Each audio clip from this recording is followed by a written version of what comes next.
A priceless treasure of Hindi literature has resurfaced from the heart of Varanasi. The handwritten manuscript of literary giant Munshi Premchand, believed to be over 100 years old, has been found safely preserved within the archives of the Nagari Pracharani Sabha. This rare manuscript, featuring stories like Panch Parmeshwar and Ishwari Nyay, has now been published in book form by noted writer Vyomesh Shukla.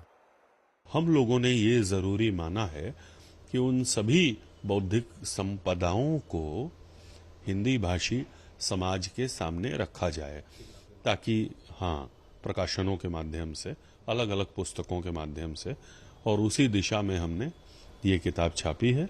इसमें 2 कहानियां हैं, पंच परमेश्वर और ईश्वरीय न्याय। दोनों के मूल अंश भी हैं, पांडुलिपियां भी हैं। पांडुलिपियों पर जो संशोधन किए हैं द्विवेदी जी ने, वो भी दिखाए गए हैं, और अपनी तरह का हिंदी में ये पहला प्रयास है।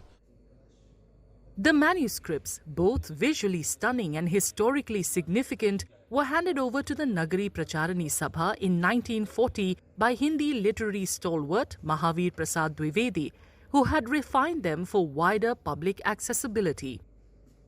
This initiative is being hailed as a first of its kind in Hindi literature, with efforts now underway to preserve more such literary treasures housed within the Sabha's archives.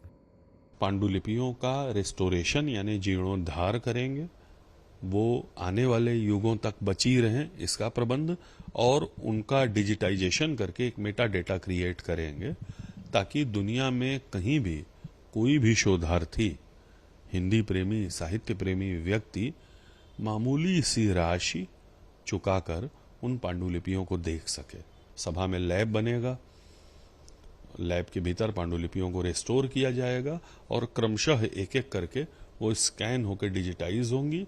उनमें से जो प्रकाशन योग्य हैं, विषय वस्तुवार, उनको प्रकाशित किया जाएगा और मूल प्रतियां सेफ में ज्यों की त्यों सुरक्षित रख दी जाए।